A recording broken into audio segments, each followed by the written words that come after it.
Well, there are a number of ways involved. I talked a little bit already about safe and affordable drinking water, where we frankly helped pass legislation that required utilities to say what they were doing about where the clean water comes from and what is coming out of the tap for consumers. But there are other problems as well. One of them is mercury.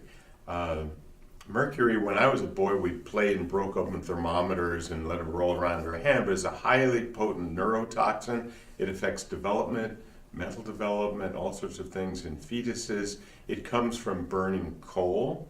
Basically, there is mercury in coal. It goes up in the air, down in the water, gets eaten by little bacteria, ends up in the fish, and goes through basically the usual biological cycles that can end up in mothers and in their infants and children, and has a horrible effect.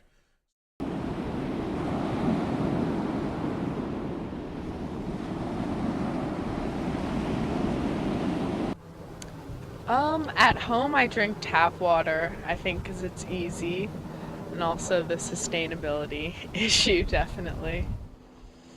I drink all three, but I think I try to drink filtered whenever I can. I'm not a big fan of bottled water because I don't think we need to be using that much plastic. But I don't mind the tap in the city, although I know I'm supposed to be worried about it because of all the fluoride and other chemicals. But I think if I can go for filtered tap, that's good.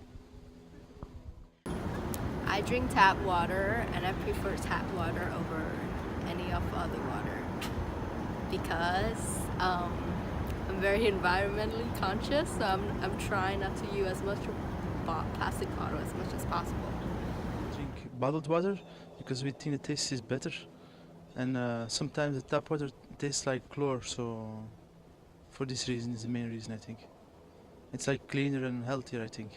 In developing countries, 70% of industrial waste are dumped untreated into waters, polluting usable water supply. More than 80% of sewage in developing countries are discharged untreated, polluting rivers, lakes, and other coastal areas. I grew up on Long Island. I went to the beach. I went to, on the North Shore, I went to the Long Island Sound. I collected shells. I looked at seagulls. I like nature.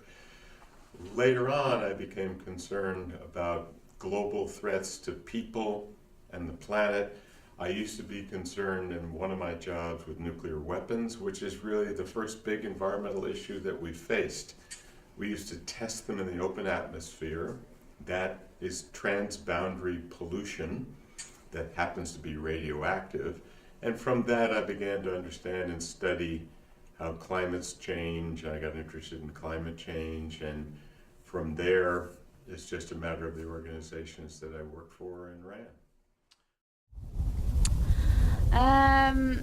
I didn't drink much water here. I only drank Coke and so but I think it's the same like in my country, in Belgium. So Water drinking experience is a little bit different here because I'm from Vietnam, and we do not have the habit of buying 24-pack of bottled waters.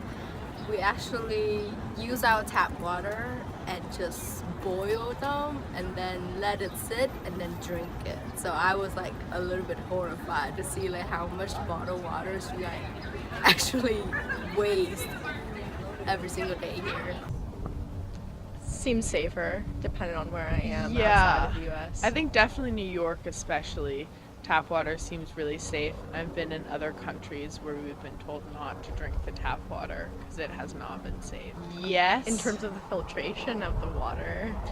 But it's also necessary for ecosystems. So if we're polluting the water, then a lot of the environment will suffer, as well as us, because then we won't have clean drinking water. And it's an essential part. I mean, it's impossible to separate water from the environment, just like it's impossible to separate us from the environment. So yeah, absolutely.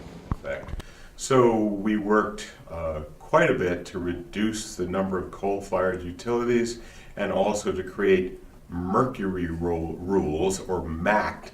These were regulations that try to tighten and restrict the amount of mercury coming out of smokestacks. Those efforts together have helped to reduce the amount of mercury in our environment and in our water. One more time, I have to say that all of this progress that's been made for decades is now threatened because there are those who figure we want more coal, we want business, it doesn't matter if it's harming children and fetuses, it doesn't matter if it's getting pollutants into the water, we want to do it anyhow. So we're in the midst of a struggle in which the work I did with Physicians for Social Responsibility, that I do with the Rachel Carson Council and other environmental groups, we're in a pretty big battle to try to protect citizens and our environment so we have clean, safe drinking water and can slow down global climate change. That's where we are today, right now at Dominican College. On March 22nd, people around the world observe World Water Day.